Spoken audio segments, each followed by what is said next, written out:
Hello, welcome to episode 7 of the Little Craft Room podcast. I'm Nicola and I run a little craft room, loads of places, but I have a selection of them on the screen below.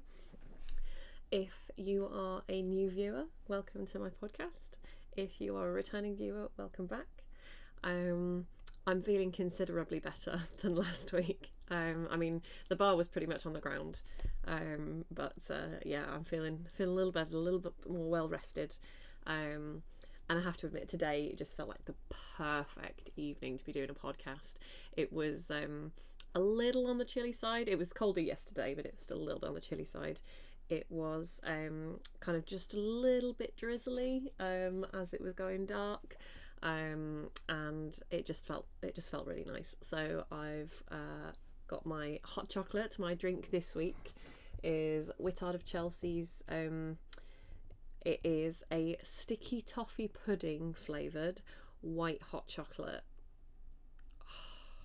This is one of my favourites. Oh, it is so nice. Sticky toffee pudding flavoured white hot chocolate. It is an absolute treat. I love this one so much. I've also, because I just felt really in the mood for it this week, I've gone and lit a candle as well. It is, oh no, it's not too hot. I will show you this candle. Look at this. It is Amortentia. I don't know whether you can see that. So it is a candle with the scent based around the love potion from Harry Potter. It's brilliant. It's from a wonderful shop in Truro called Happy Piranha. And it's nerd heaven, Happy Piranha. In fact, it's the same place I got the dice that I have been using to roll for the Teddy Task options. So yeah, the Happy Piranha is a wonderful shop in Truro. If you're ever in Cornwall, I'd highly recommend that. And I've got loads of their scented candles. They all smell so divine. So yeah, I felt wrapped up, properly ready for a podcast tonight. So my featured item this week, it is a wearing one, but it is these. So let's get them a little bit closer. So you can tell these are either fingerless gloves or hand warmers, whatever you like to call them. The pattern name, sorry, let's just get that fluff off them. The pattern name is Fingerless Gloves, and the designer is Mike van Kurt. That's my best guess at the pronunciation there. So that is Maike Van Koert. So these are a pattern. They're available on Ravelry. It's a free pattern as well. I made these a couple of years ago now. I think it was towards the end of 2020 I made them, and I have had so much use out of them. I really have. I really like the look of them. I like the kind of Victorian style kind of look that they give off. I think the colour does kind of lend itself to that as well. So for this I used Shepier's Katona yarn, and I can't actually remember the colour name. I haven't got the ball band is long gone. But obviously it's this kind of like dark wine red, and I absolutely adore it. I have had compliments on these when I've worn them, because like I said, I wear them like on my way to school, so if I'm ever on duty outside or anything, then I always get people commenting on them. But I kind of love, let's see if I can show you this stitch texture. I love that kind of slightly open shell stitch. So yeah, you've got the shells, but with like little gaps in between them. So they're not windproof, but they are still lovely to wear. And it has been a little bit cold in here. I didn't realise I'd left the vent on the window open. So it's a little bit colder in here than I'd like. So I will be keeping these on for the duration of today's podcast. So yeah, as I said, this is actually a free pattern. It's available through Ravelry. It's on her website, so Ravelry will send you to the designer website. But yeah, it's just called Fingerless Gloves. It is available in English with both US and UK terms, for those of you who only like to use one of them. but it's also available in Dutch and Finnish. So multi-languages for this one. It uses fingering weight yarn, which is why I used Shepier's Katona. I can't remember the construction of Katona. I think it's cotton. Yes, it is 100% mercerized cotton. So this is a different colour, obviously. I intended to make another set of hand warmers with this one, but the pattern I chose, I didn't like it, so I'm kind of holding out for another pair of hand warmers. I like hand warmers. I've made a few pairs now because I like the dexterity you still get with your fingers, but the majority of your hand stays warm. So I'm a big fan of a hand warmer.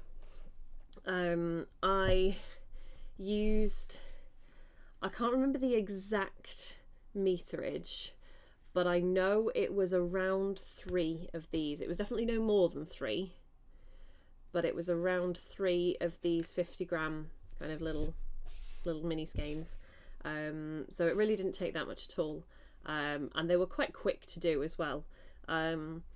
What I did find interesting was this was the first pattern I'd ever done where I had to do kind of 2 identical pieces where the gauge kind of mattered. Because obviously it was all about the fit, making sure I could get it on in the first place. And I remember putting them on for the first time and going, yeah, one's definitely tighter than the other. So that was, I did mention last week that Sophie's Universe blanket was my first kind of toe dip into why gauge was important. This was my second because I think I did manage to stretch out the one that was a little on the tight side. It wasn't, so much that it made me unable to use them, but I could instantly feel that there was a slight difference in how tight they were.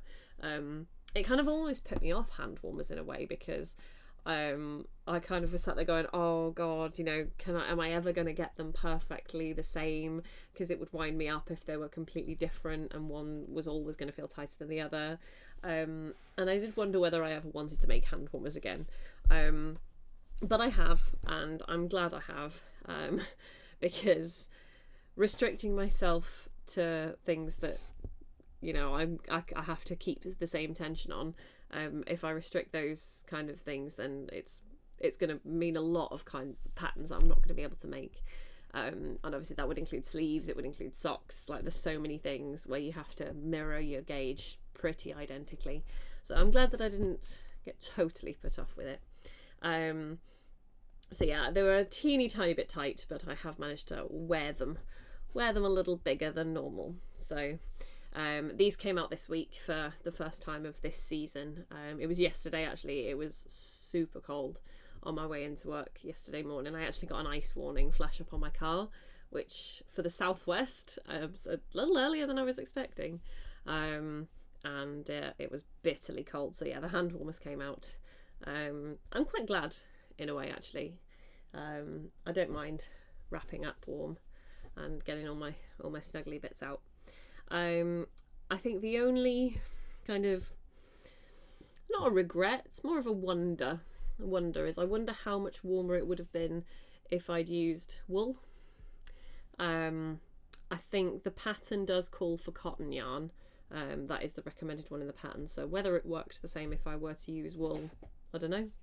But yeah, cotton's not, it's not so bad that I would kind of rip it back and regret it completely.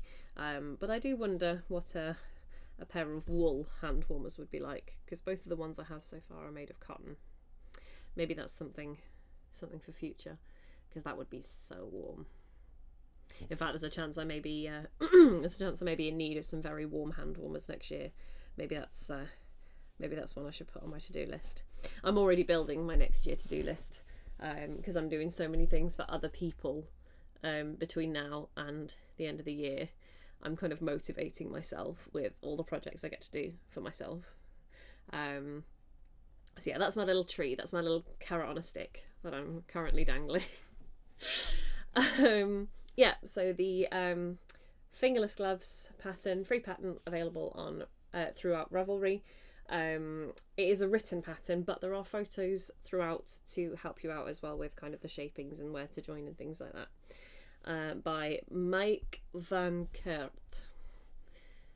That's my best attempt, so I'm really sorry if that's wrong. So in terms of updates on the projects that I have been doing, I can't remember if I've done any on the single malt sweater. I'm waiting on a sleeve measurement. So single malt sweater is one of the presents for my dad. Have I done anything since the last? No, I've not. There we go. There's the stitch marker right on the top, still where it was last week. But like I said, I have a good excuse for that. I do want to double check this sleeve, because that way, as long as I can get one sleeve perfect, I can just do the exact same on the other sleeve and we're done. So I am very close to completion. So we're up to here. I'm trying to make sure I keep away from that candle now. We're up to here, so I think I'm more than halfway down that sleeve as well. So 1.5 sleeves to go, and given how quick that one was, I'm imagining that it really won't take me long. Once I've sorted out my length, I don't think it will take me long to finish this. So we are very close to a finished single malt sweater. Very excited about that. So let's pop you away, and hopefully I will have an update on that next week. I'm hoping to get a sleeve measurement before the next podcast, so depending on how far I am off, I might have a finished sleeve by the next podcast, maybe even have started the second one, so we will see. So yeah, sadly not too much of an update on that one, but to make up for it, I have a significant update on the Hibernate blanket. And obviously with the size of this one, I'm going to need to pull back. Okay, so I am on the final colours, the contrasting colours, on one end of the Hibernate blanket. I can hear the stitch marker knocking against the table. Okay, so there is my stitch marker. And I have done a whole other section. So I now only have 3 stripes left to do. I'm going to do another pale grey stripe just above this darker grey one, then a smaller white stripe, and then my final pale grey to finish, and then I'll be done. I'm so excited. So actually let's just count, see how many rows I am off being done. So my pale grey section is 6 rows. My small white section is 10. And then my final pale grey is 9. So I'm 6 plus 10 is 16, 25 rows off. I'm 25 rows off finishing. That is going to be the biggest finished project that I will have had since the start of this podcast. So I'm very much looking forward to that. And then we get the fun of posting it. So I'll have to let you know how the posting goes. But I will likely be showing you the finished thing before I post it. I am going to have to actually start weaving these ends in though. I've kind of just been tying them off as I've been going. I haven't actually been weaving any in. So, but to be honest, there's not too many of them, so I don't think that's going to take me long, and I've got a big enough yarn needle. But yes, 25 rows to go. That's very exciting. In fact, I might start the pale grey later on in the podcast when I do my kind of my sit and stitch section, but that feels so doable. That the end is in sight there. So 2 projects that I'm very close to completion on, both of which have been going since way beyond the start of this podcast.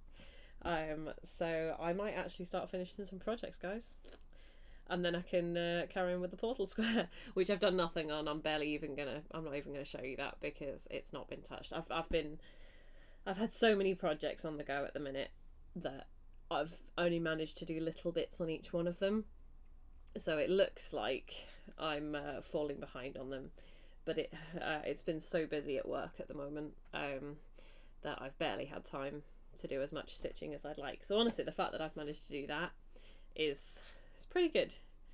I did that. That was while I was watching a film. What film was it? Was it Saturday or yesterday? I can't even remember. I'm barely a functioning human being at this point. I know that I did it whilst watching a film of some description. I'm terrible for that. I don't know what people do now when they watch films, because I can't watch something now unless I'm either knitting or crocheting.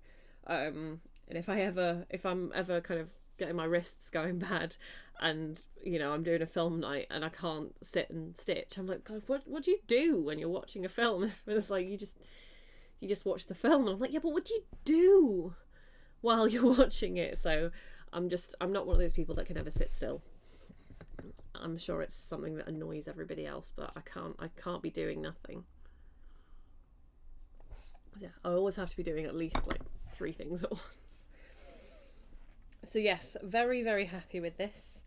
I'm tempted to measure it later, actually. See how it's going. Although I'm going to be honest, I don't think my tape measure's long enough. I might have to kind of do it in stages to figure out how big this blanket's actually going to be. But I'm going to have to try vacuum sealing it to get it posted, I think, because there's no other way I'm going to be able to send this. But I reckon my original deadline was before Christmas. Oh, do I want to risk bumping up my deadline? Oh, how brave am I feeling? It's definitely going to be before Christmas because I'm only 25 rows off completion. I think now I'm wondering, can I even get it finished before the month is out? Possibly. Maybe that's my new goal. Hibernate blanket finished before the month is out. Because the single malt sweater, I've got until December to get that done. And I've got until like mid to late December to get that done. But this one has no deadline, which is the worst thing in the world, because that's why it's taken so long. Because I've been like, just do it. Yeah, I'll do it later. There's no deadline to it. It wasn't until it got to like August I thought, I was planning on having this finished for the cold months. And I'm about halfway through, so I've stepped it up in the last few months. Although, as I mentioned, I had a very good excuse for not doing this one, and that was my sprained wrist from nearly a year ago now. But it was a really, really bad sprain, like 2 x-rays to check that it wasn't broken kind of sprain, because it was such a bad one. And I have mentioned this before, but most knitting and crochet didn't aggravate my wrist because the movements were kind of small enough that it wasn't the worst thing in the world.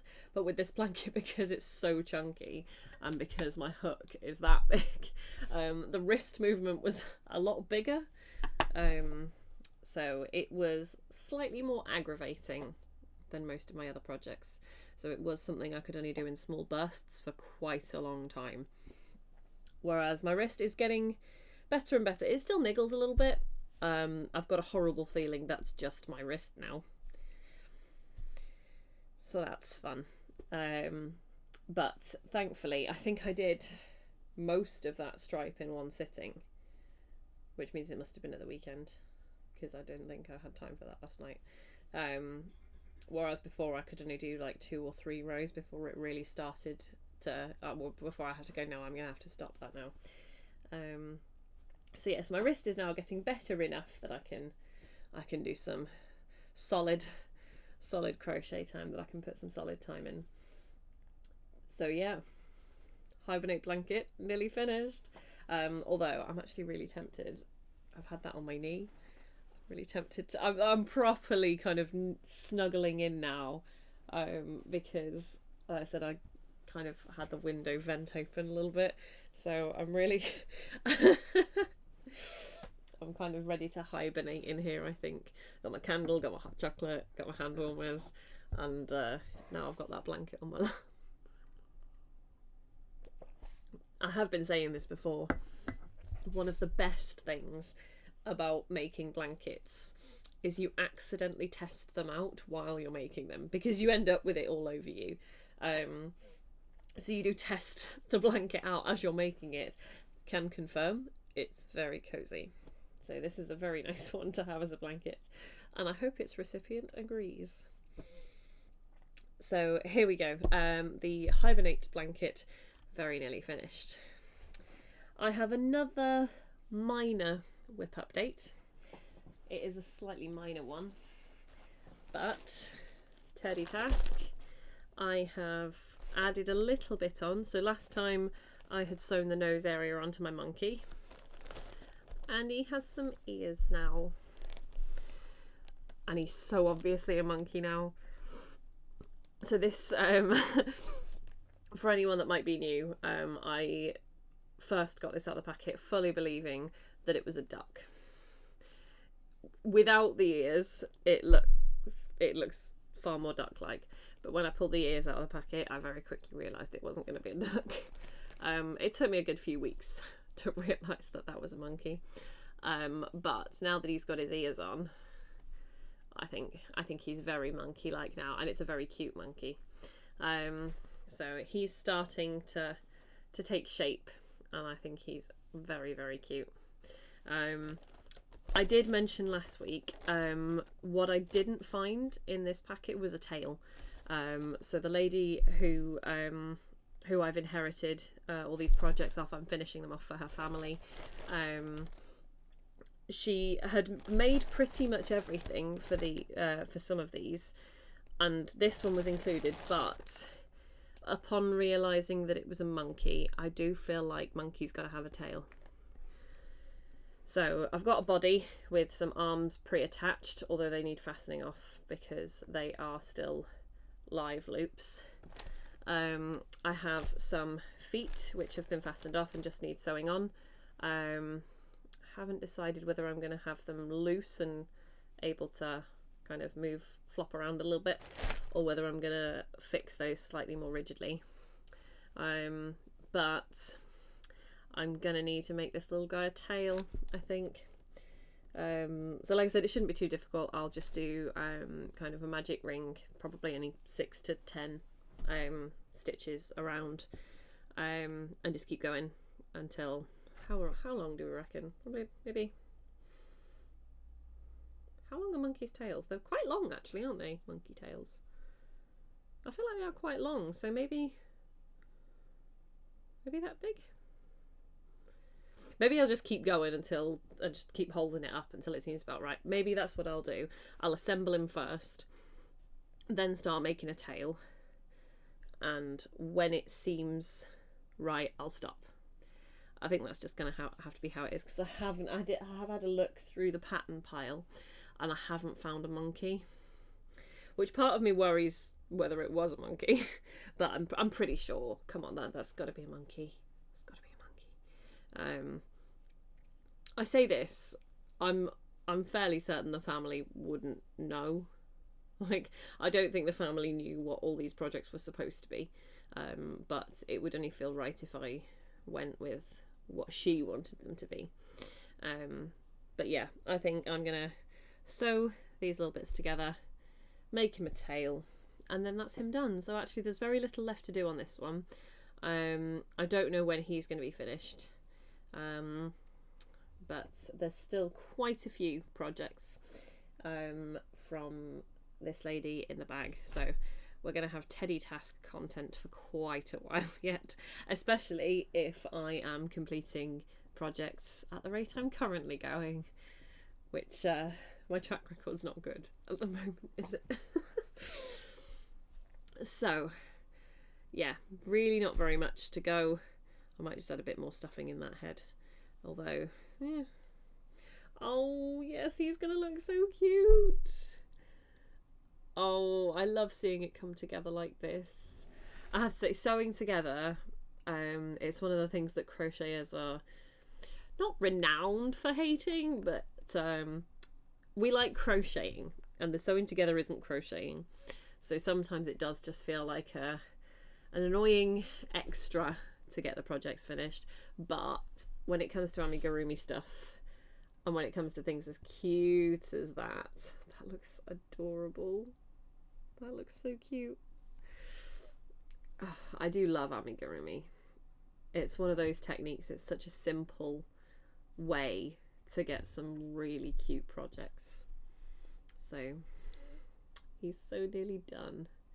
I have to say, I was worried when I pulled that body out that it looked a little too round, and that maybe it wouldn't look monkey-like, but I think it gives off baby monkey vibes, which I think with those gorgeous big eyes, I think we're getting baby monkey. I really want to get this finished now. This is the problem, is I see kind of a project starting to take shape and I go, oh, I really want to do that now, and then I push everything else to the side and neglect everything just to get that one finished. But I've committed myself to seeing if I can finish the Hibernate blanket by the end of the month. But that does include half term, so I feel like I've given myself a fighting chance there. Oh, I've got hiccups now. I'm going to have some hot chocolate. Oh, I do love this stuff. It's one of the goals, I think, to see if I can get Whittards of Chelsea to sponsor me or something. Free hot chocolate. That would be life complete. So I'm going to pop all this away. So yes, my monkey, little monkey, and there we go. He's going away. And we're trying to at least get a little update on my monkey every week, even if it's not huge. I'm trying to at least have something new to show, so that it's forcing me to do it. One of the things I did say a few weeks ago is that I was hoping that I would be able to use this podcast to hold myself accountable. And I have to say, after, this is episode 7 now, we've been doing this for a while, I would say it's working. I do feel like, I'm not just constantly putting projects down to start new ones. I wasn't really big for that in the first place, I'll be honest, but I do feel like, I can think, oh, Wednesday's coming up. What have I done on this project? Nothing. And it's driving me to get things done so that I have something to show you guys. Is it the right way to motivate myself? I don't know. It's working, so I don't care. So yeah, it does seem to be working, which I'm very, very glad about. Now then, this next kind of section is a bit unusual, I'll be honest. I am making a bit of a plea, a bit of a request. I've mentioned on previous episodes that I have a club at my school, so a knitting and crochet club. And this year, specifically this kind of autumn term, one of the things they wanted to do was make some blankets, some granny square blankets, to send to animal shelters, to donate in our area, to shelters that might need it, because quite often around this time of year, the animal shelters, they're always kind of doing appeals for blankets and towels and things like that, because they just never have enough. I mean, you can imagine an animal shelter, how many blankets and towels they must go through just by, what they do. So I mentioned it just before the summer and they all seemed really excited about it. But the club is a little low on numbers at the moment. It might be just a start of year thing while everybody finds their feet and, while everybody's routines get established. But we've not got as many members as we'd originally hoped, and they are going to struggle to make enough squares. So I put out a plea on Instagram yesterday. I had a few people offer, which was amazing. I was very touched by that. But I am making a plea for any granny squares. There might be some you've already made. I know some people just like to make granny squares. And then, as I mentioned, crocheters don't necessarily like sewing things together. So if anybody has any granny squares or is willing to make any, then I would appreciate any donations, so that the Knitting and Crochet Club can make little blankets for the dogs and cats in the animal shelters. It can be any colour, we're not fussy. In terms of yarn, probably go for acrylic, just because, you know, it's easy to take care of. There's no faff about you know, washing instructions. You know, for an animal shelter, they're not gonna want any special kind of washing instructions. So acrylic is probably a good one. The only kind of real requirement is, I'm saying 4x4 square ish, just to make it, you know, really easy to sew together. And that would be so greatly appreciated. I'm not you know, I'm not demanding anything, but any that anybody is willing to donate, even if it's only one or two, would be so immensely appreciated. If anybody is happy to donate, if they could send them, wrong way, send them to this address here. So 110511, PO Box 7169, Poole, and the postcode is BH159EL, and that's a UK address as well. So yeah, any donations, no matter how few, would be very greatly appreciated. And then all my club have got to do is sew them together, and then hopefully we'll get 1 or 2 blankets and we can donate them to the shelters. And I mean, even if the animal shelters have enough donations, there are you know, Vets for Pets charities who help take care of pets owned by homeless people. I'm sure they wouldn't say no to a couple of blankets. Basically just trying to take care of the animals this winter. Yeah, so that's kind of my little plea. I'm actually going to keep that up for the rest of the podcast, just in case. So yeah, that's I don't normally do things like this, but because we're so low on numbers and they really wanted to make these blankets, I did actually have a message from someone earlier that made me laugh, offering to donate some granny squares. And this person was like, oh, you mean I can make granny squares and I don't even have to sew them together? She was like, this is a dream come true. So that one did make me laugh quite a bit, because like I said, we're not renowned for sewing the bits together. That's normally the bit everybody likes to leave till last. Sewing ends in, sewing bits together. That's quite often the bit we don't like doing. So I'm going to make the kids do it instead. I just realised how bad that sounded. Yeah, I'm just going to make the kids do everything. So I'm going to try and make some granny squares on my own as well. And hopefully, like I said, we'll get some blankets. And I said, even if the animal shelters are full, there are, you know, plenty of animal in need charities, especially in our area, in the southwest, that would, I'm sure, appreciate some blankets. So hopefully we'll get some little baby animals all nice and warm over the winter, especially considering it's already getting pretty cold. I was quite shocked yesterday at how cold it was when I got the frost warning on my car in October. So yeah, I think that's a really good place to take a really quick break. I'm not going to be too long on this one. I'm just going to kind of top up my drink and kind of just sort all the piles of stuff that I'm currently surrounded by.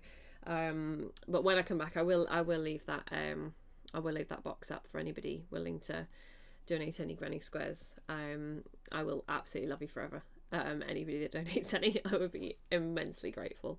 So yeah, I'm going to do a really, really quick bio break, probably in a couple of minutes, and I will be back shortly.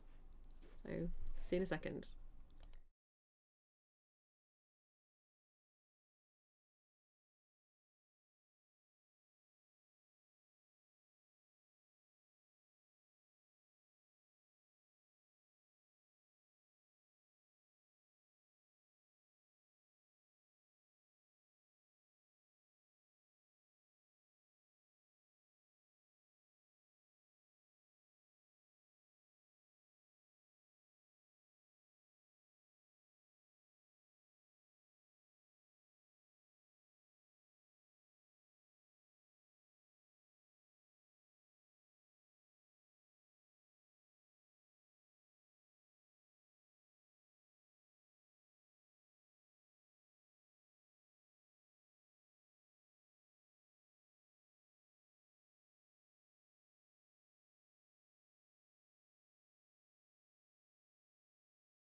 Hello. I said that one wouldn't be too long.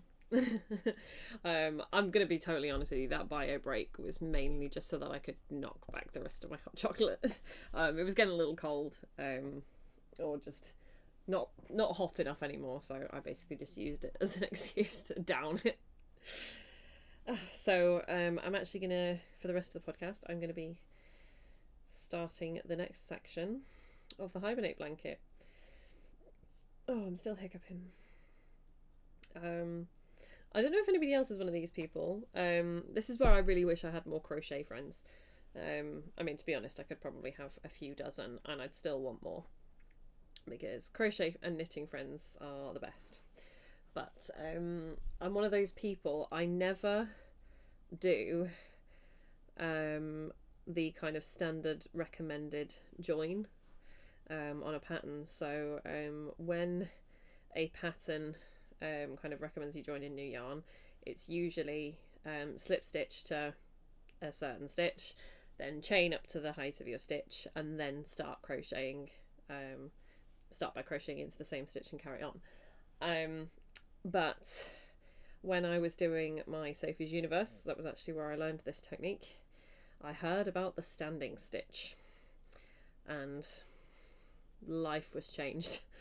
Like I said, I don't know whether, like, it might be one of those things that actually most people do. It might be, you know, any crocheter watching this is going to be like, well, duh, who doesn't do that?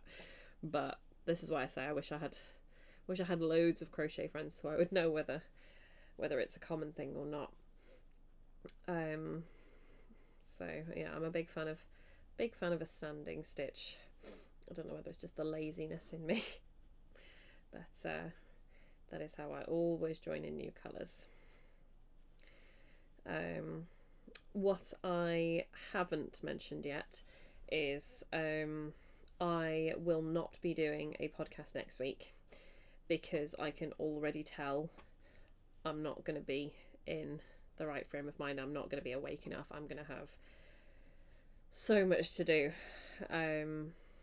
Next week is the last week before half term, and I have so much to do before half term comes around.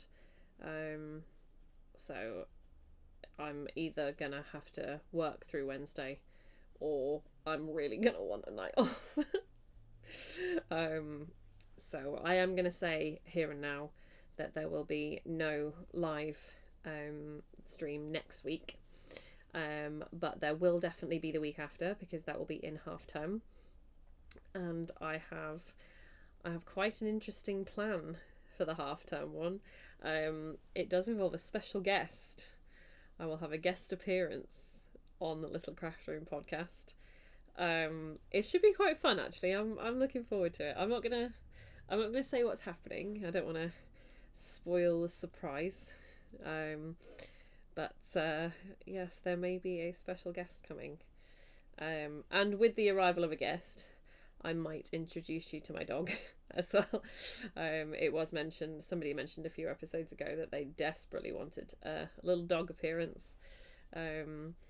So maybe on the one in half term, with maybe two special guests then. The original special guest and my gorgeous puppy, who's definitely not a puppy, but she's my puppy. So yeah, it might be a slightly longer podcast, the next one, due to the guest and the nature of it. But I'm really looking forward to it. It's going to be a lot of fun. So yeah, definitely no stream next week. I'll probably just want to get home and stare at the wall and just exist. But yeah, interesting one for the week after. It's a cliffhanger, that's what it is. I'm leaving you on a cliffhanger.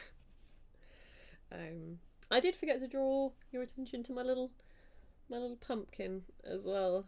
I mentioned my club and didn't mention the pumpkin. So this was one of the first things that the club made when I formed it last year. Made teeny tiny little pumpkins. They were actually super easy to do. Is it trebles or half trebles? I think it was trebles, but you alternated as to whether you were doing it in back loop or front loop. and so you made it was a slight rectangle, it was just over square.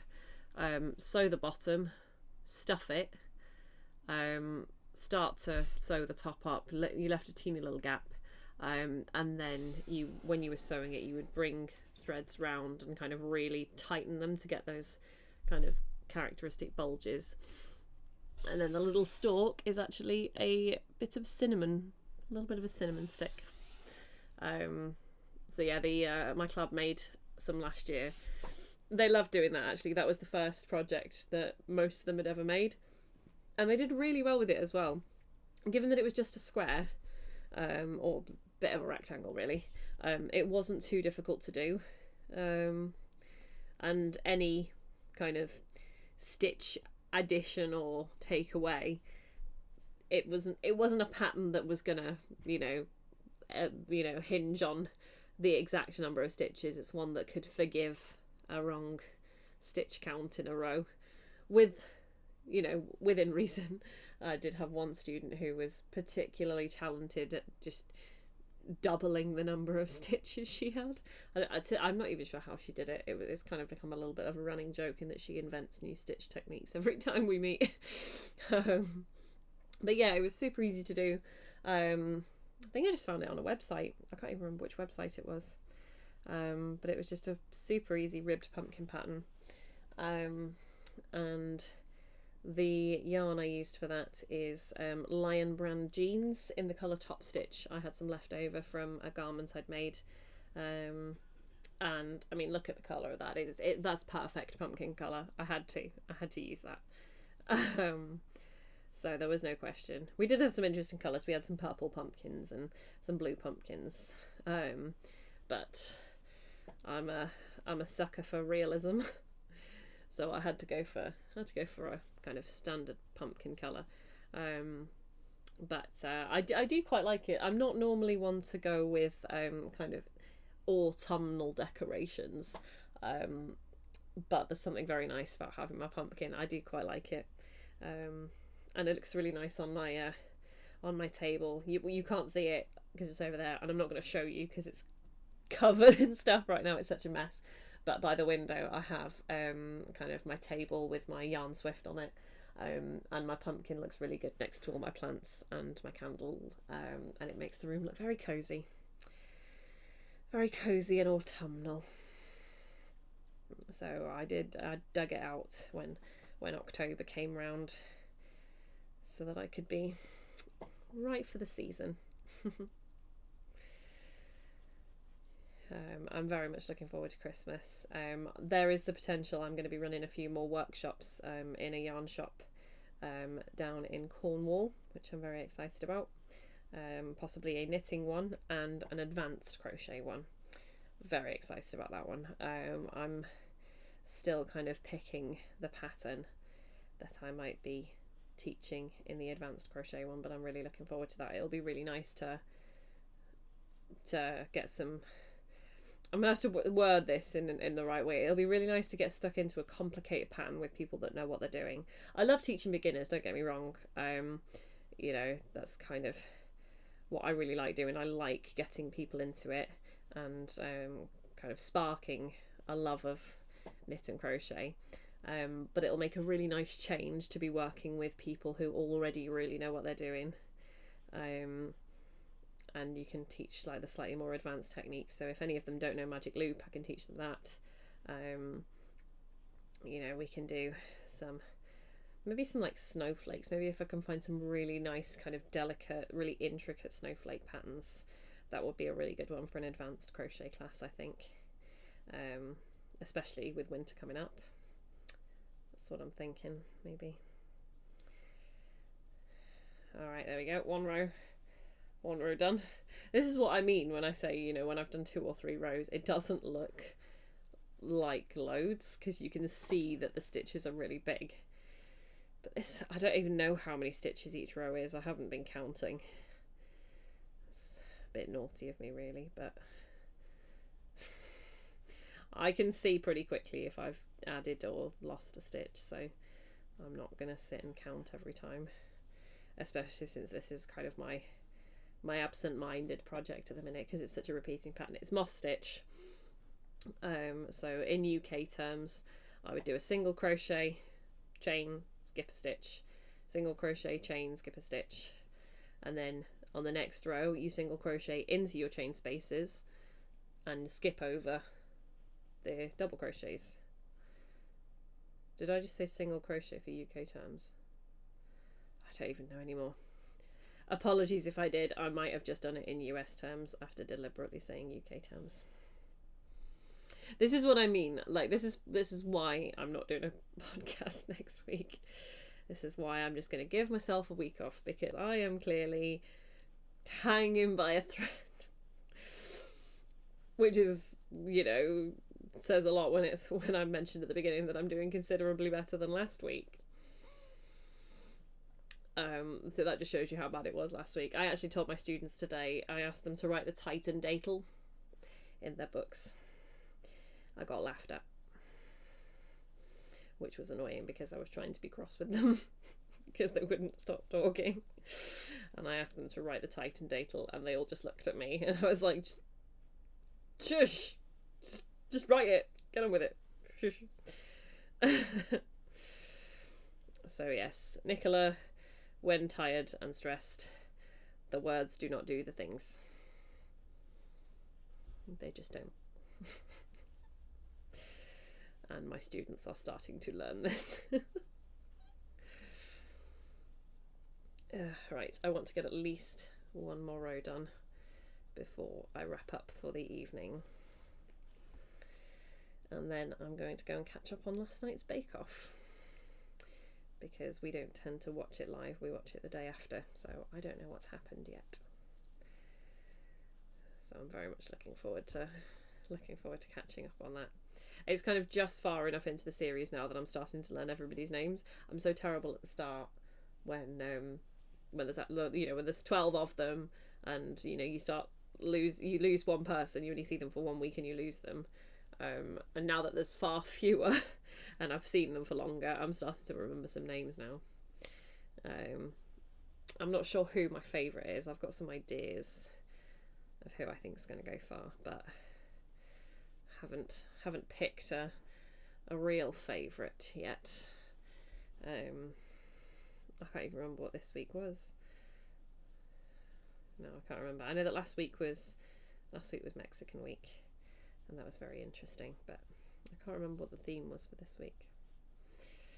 But I'm a sucker for Bake Off. I've watched the Great British Sewing Bee before as well, but I couldn't get it to work on our TV last year. For some reason it wouldn't let me watch it, so I didn't watch any of last year's. I watched the 2020 one. I haven't seen this year's either. This is where I say I watched Sewing Bee and then I say, well, I didn't watch it this year or last year. But I do like sewing. It's one of those things that I don't do as much as I'd like to. I'm kind of guilty of buying fabric that's really, really nice. As you can see by all my fabric quarters there. Vowing to make something out of it. And that's where the process ends. That's all you get. So maybe one day I'll do a bit more sewing, but it is not this day. I'm on a massive knitting and crochet kick at the minute, obviously. But I do want to sew some of my own clothes as well. I'm not going for like a fully handmade wardrobe, but I wouldn't mind a heavily handmade wardrobe. I'm a big fan of when somebody says, oh, I really like that, and you get to say, thanks, I made it actually. Huge fan of that. Although the problem is that like most of the people I know are not unaware of the fact that I knit and crochet.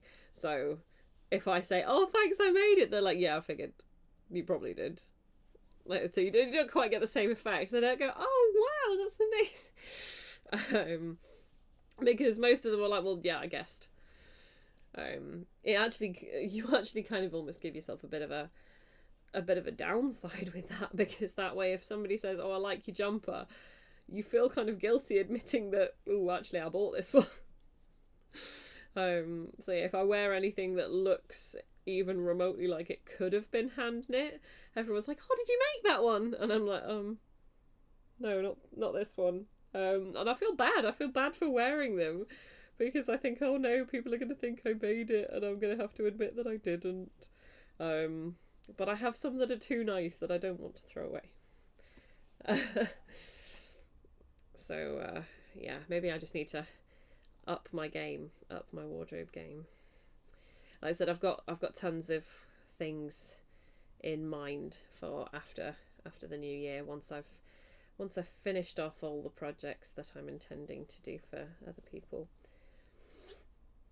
I'm thinking another Lawrenson sweater is probably going to be one of my first ones, because I've been dying to make one of those for a while. Maybe I'll do that as a podcast thing. Maybe closer to the new year, I'll talk all about the projects I have planned for the new year. That'd be a nice one, actually. And with that, I have finished my second row. So now I only have 23 rows to go on the Hibernate blanket. Let's just tie these ends together just to really join those rows up, if I can do it without dropping it. So yes, it's nearly done. It's so nearly done. There we go. Teeny little pail there. So I need another, how many did I need on that? Was it 8? It was 6. So I need another 4 rows of that stripe before I start my final contrast colour stripe. I can feel it. We're so close, I can practically feel it. So thank you very much for sticking around, anybody that's kind of watched all the way through. I really hope you like it. I hope you enjoyed the podcast.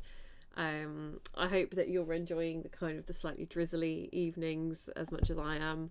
I really like cozying up with my hot drinks and my blankets and using it as an excuse to really snuggle down. So yeah, thank you very much for watching. I hope you have a lovely rest of your evening. I will not see you next week. Oh yeah, and if anybody, thank you for reminding me, yeah, any Granny Square donations, 4 inches, preferably acrylic, but not fussed, and definitely no colour preferences, any that you like, please send to the address above, so that my club can make them into little blankets for the animals. So yes, thank you for reminding me of that. I will not see you next week, but me and a guest will see you the week after. So thank you very much, and goodbye.